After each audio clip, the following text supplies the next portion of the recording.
नमस्कार, मी अजय वर्मा आणि आपण सगळे पाहतात राष्ट्रप्रथम न्यूज। रविवारी 28 जुलैच्या सुमारास ठीक संध्याकाळी 4:30 ते 5च्या दरम्यानात ठाणेवरून आलेल्या कुटुंबाचा रिक्षा चालक यांच्याशी वाद एवढा मोठ्या प्रमाणात पोचला की हाणामारीमध्ये रूपांतरण झाला। हाणामारीत 2 माणसाचा गंभीर दुखापत झाली, पण त्यातून एकाचा मृत्यू झाला। त्वरित अर्नाळा पोलीस यांनी ॲक्शन मोडमध्ये येऊन गुन्हा दाखल करून घेतला आणि सर्वांना तुरुंगात टाकण्यात आला। पण महत्त्वाची गोष्ट, ज्याचा मृत्यू झाला होता ते ठाणे जिल्ह्याचे माजी जिल्हाध्यक्ष रघुनाथ मोरे यांचे सुपुत्र मिलिंद मोरे होते।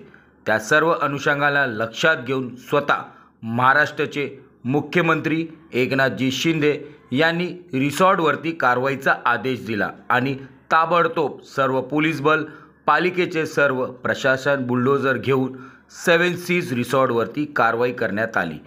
पहा, मीडियाशी बोलत असताना वसई तालुक्याचे शिवसेना प्रमुख सुदेश चौधरी काय म्हणाले। जिल्ह्याचे माजी जिल्हा प्रमुख रघुनाथजी मोरे यांचा मुलगा मिलिंद आणि त्याची पूर्ण फॅमिली या ठिकाणी पिकनिकला आले होते।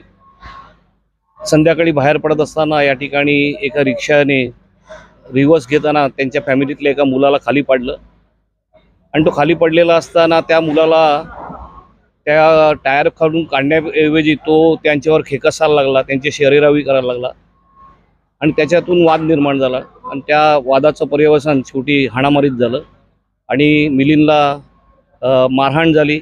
त्यांच्या फॅमिलीतल्या महिलांना देखील त्यांचे कपडे खेचले घेतले आणि अशा प्रकारे एक वेगळ्या प्रकारचं वातावरण झालं आणि त्याचा धसका घेतल्यानंतर मिलिंदला या ठिकाणी हार्ट अटॅक आला आणि त्याचं दुर्दैवी काल निधन झालेलं आहे। आम्ही आल्यानंतर माननीय मुख्यमंत्री महोदयांनी मला देखील फोन केला, माझ्याकडून या घटनेची माहिती घेतली, प्रशासनाकडून घटनेची माहिती घेतली आणि माननीय मुख्यमंत्र्यांनी कडक कारवाईचे आदेश प्रशासनाला दिले आणि त्याप्रमाणे काल मग सदोष मनुष्यवधाचा गुन्हा या ठिकाणी दाखल झालेला आहे।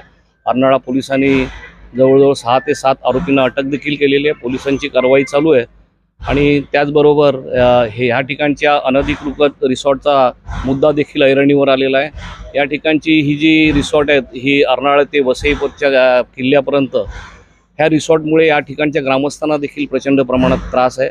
या ठिकाणी येणारे पर्यटक आणि त्या पर्यटकांशी होणारे वादविवाद, होणारी ट्रॅफिक जाम, रस्ते अरुंद असल्यामुळे ट्रॅफिकचा तर फार मोठा इश्यू या भागामध्ये निर्माण होतो आणि त्याचा त्रास ग्रामस्थांना होतो। ग्रामस्थांनी अनेक वेळा तक्रारी केलेल्या आहेत, परंतु प्रशासनाने कुठल्याही प्रकारची दखल आतापर्यंत घेतली नव्हती।